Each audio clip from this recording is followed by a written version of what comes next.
AI를 공부하다가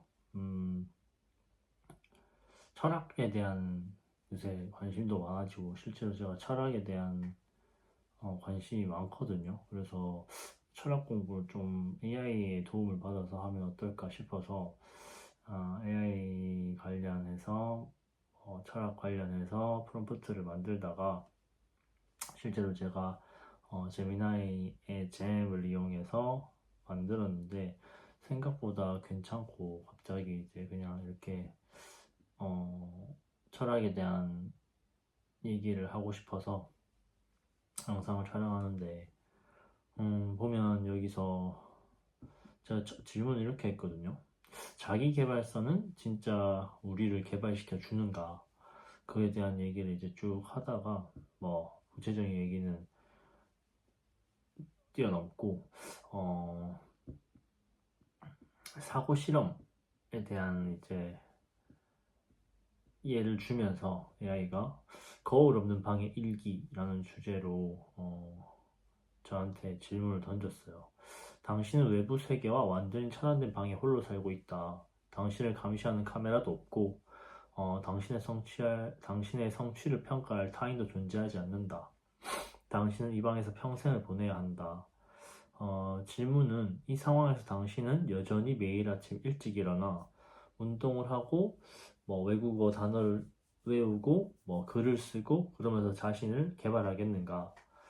만약 한다면 당신이 추구하는 개발의 기준은 어디서 온 것이고 타인이 없는 상태에서도 그 기준이 유지된다면 그게 당신의 본질인가? 아니면 내면화된 사회의 명령인가? 만약 하지 않는다면 지금까지 당신이 해온 모든 자기 기술은 오직 타인의 시선과 사회적 경쟁을 위한 자연 만들기였음을 인정하는 것인가? 그래서 제가 뭐라고 대답했냐면 아침 일찍 일어나 운동하는 거, 글쓰기 하는 것은 누군가에게 보여주기 위함이 아니다. 일찍 일어나 운동하는 것은 인간이 가진 고유한 기능이다. 누군가 보지 않고 내가 오롯이 나에게 집중할 수 있는 환경이라면 더욱더 하게 될 것 같다. 인간은 무료함을 잘 견디지 못한다. 본질적으로 무엇인가를 하게 되어 있다. 나의 본질이 아니라 인간의 본질이라는 뜻이다. 글쓰기도 마찬가지다. 인간은 자신을 남기고 싶어 한다. 소멸되는 것에 대한 두려움이 분명히 있다. 외부 세계에 완전히 차단되었다고 해도 외부 세계가 없는 것이 아니다. 홀로 존재하기에 더 큰 외부 세계가 있다. 평가받기를 바람이 아니라 존재를 더욱더 직시하고 싶은 마음이 작용할 것이다. 이렇게 얘기를 했더니 여러 가지 오류를 지적해 주더라고요. 뭐 아침 일찍 일어나 운동하는 것은 인간이 가진 고유한 기능이라고 단정했다 제가. 그래서 논리적으로는 목적론적 오류에 해당한다. 그래서 뭐 보면 인간이 활동하는 것은 본능일 수는 있다. 근데 그것이 새벽 운동이라는 정형화된 자기 개발의 형태로 나타나는 것은 사회적으로 습득된 자기 기술의 결과다. 이거 보고 좀 소름 돋더라고요. 저 스스로도 제가 생각하는 거에 대한 어떤 편견이라는 것이 있는 것 같기도 하고, 그 다음에 이제 푸커적 관점에서의 재해석, 그래서 내면화된 시선이 있는데, 홀로 존재하기에 더 큰 외부 세계가 있다라고 제가 얘기했던 부분에서 푸코의 이론을 더 강력하게 뒷받침하는 진술이다라고 했는데 보면은 외부 세계와 차단되었음에도 더 큰 외부 세계를 느낀다는 것은 이미 사회적 규범과 타인의 평가 기준이 저의 내면에 완전히 내재화, internalization, 내재화되었음을 의미한다. 그래서 평가받기 위함이 아니라 존재를 취하고 싶다는 의지조차도 어떠한 존재가 가치 있는 존재인가에 대한 사회적 뭐 각본을 따르고 있는 것일 가능성이 높다. 그래서 저는 보이지 않는 사회적 시선이라는 내면의 파놉티콘에서 스스로를 감독하고 있는 상태다. 무섭지 않습니까, 이게?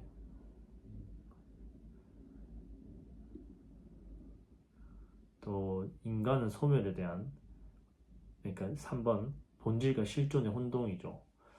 인간은 소멸에 대한 두려움 때문에 자신을 남기려 한다. 글쓰기를 예로 들어서 제가 주장을 했는데 이걸 인간의 본질로 제가 규정을 했거든요. 근데 이제 실존주의적 반론으로 장폴 사르트르에 따르면 인간에게는 정해진 본질은 없다. 실존이 본질에 앞선다. 그러니까 본질이라는 것보다 존재가 더 앞선다라는 거죠. 그래서 인간은 스스로를 만들어가는 존재다. 그래서 제가 소멸의 두려움을 이유로 글을 쓰는 것은 본질적 명령이 아니고 제가 선택한 자기 정의의 하나의 방식이라고 하고 이거를 인간 전체의 본질로 일반화, 제가 일반화의 오류를 범한 거죠. 하는 것은 개별 주체의 자유와 선택을 강화하는 논리적 비약이다. 이렇게 이제 저를 뼈를 때렸죠.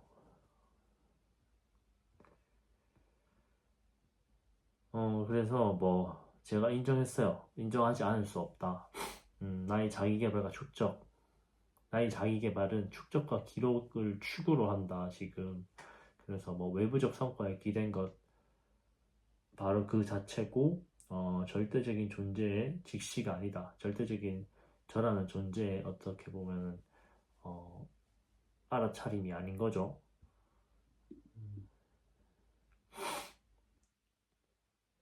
그러니까 얘가 다시 어떻게 얘기했냐면,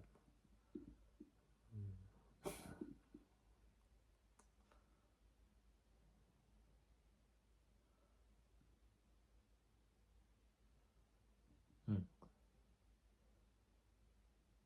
제가 언급한 축적은 시간의 선형적 흐름을 전제로 한대요. 전제는 현재 행위가 미래에 더 나은 상태, 자본, 명성, 건강을 위한 수단이고, 결론 행위 자체의 가치는 소멸하고 오직 그 기록만이 가치를 지닌다 라는 건데, 이러한 논리 구조에서 현재라는 실존적 공간이 좀 희미해지고 사라지는 경향을 보인다고 하죠. 실제로 맞는 것 같아요. 그래서 만약 축적된 결과가 사라진다면, 제가 지금 기록하는 이 유튜브, 네이버, 인스타 이런 것들이 사라진다면 제 삶은 논리적으로는 아무것도 없는 상태가 되어버리는 거거든요. 이게 이제 전형적인 도구적 이성의 지배 상태라고 하네요. 그래서 보면 이제 얘가 이제 새로운 철학적 대안을 내주거든요. 니체의 영원 회귀라고. 저의 허무주의적 결론을 극복하기 위해서는 프리드리히 니체의 핵심 사상을 도입해야 한다.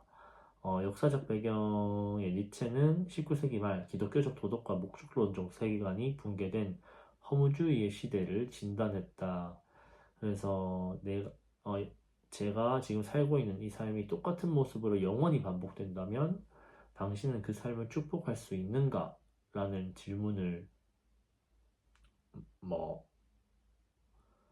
던지는데 목적이나 보상이 없는 반복은 인간에게 극심한 고통을 준다. 그러나 니체는 이를 견디고 그럼에도 불구하고 제가 자주 하는 말이거든요. 그럼에도 불구하고 현재를 긍정하는 자를 초인이라고 불렀거든요. 그래서 여기서 비유적 정의라고 아모르 파티 노래도 있죠. 마치 화가가 그림을 그려서 팔거나 전시하기 위해서가 아니라 축적, 기록에 강하죠. 붓질을 하는 그 찰나 행위 자체에서 희열을 느끼고 그 행위가 영원히 반복되어도 좋다고 믿는 그런 운명에 대한 사랑이라고 하는데, 이게 이런 자세가 지금 저한테는 좀 필요하다고 저도 생각을 하고, 제가 지금 이 영상을 찍는 것도 지금 영상 자체에 대한 뭔가 부담감, 그런 것들이 좀 작용하는 것 같아요. 자연스러운 모습을 최대한 담고 싶어서 영상을 촬영하게 됐는데 점점 대본을 짜고 대본에 의존하게 되고, 그러면서 이제 조금 이런 제가 공부하는 원래 이제 취지에 원래 생각에서 좀 벗어나게 되는 것 같아서 이렇게 순간 드는 생각들을 이제 촬영을 해보려고 하고 무편집으로 올리려고 합니다. 그래서 보면 이제 현대사회는 모든 것을 데이터하고 기록할 것을 강요한다. 기록되지 않는 것은 존재하지 않는 것이라는 암묵적 전제가 지배적이다. 제가 느낀 소멸에 대한 공포는 바로 이 지점에서 발생한다. 그래서 철학적으로 볼 때 외부적 기록에 의존하는 자아는 기록이 삭제되는 순간 붕괴되는 취약한 자아다. 그래서 조금 어떤 이런 강박, 기록에 대한 강박, 뭐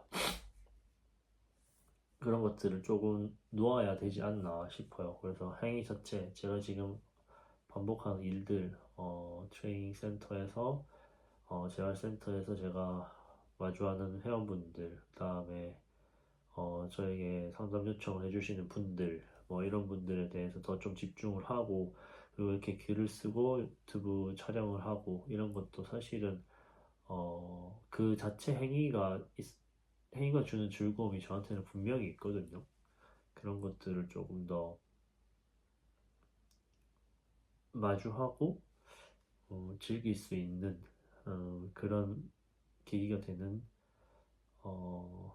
컨텐츠가 됐으면 좋겠고 그렇게 되기를 바랍니다. 바란다고 뭐 이루어지는 건 아니지만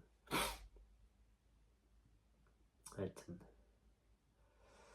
그래서 이런 식의 얘기를 종종 하면 좋을 것 같아요. 그래서 여러분도 한번 이 아까 말했던 사고 실험에 대해서 한번 스스로 질문해보는 시간을 가졌으면 좋겠고, 제가 설명란에다가 이 사고 실험에 대한 것 내용을 한번 올려놓을 테니까 한번 스스로의 생각을 남겨주시면 제가 AI를 통해서 한번 분석을 해드리는 걸 분석을 해드리도록 하겠습니다. 그래서 한번 해보시죠.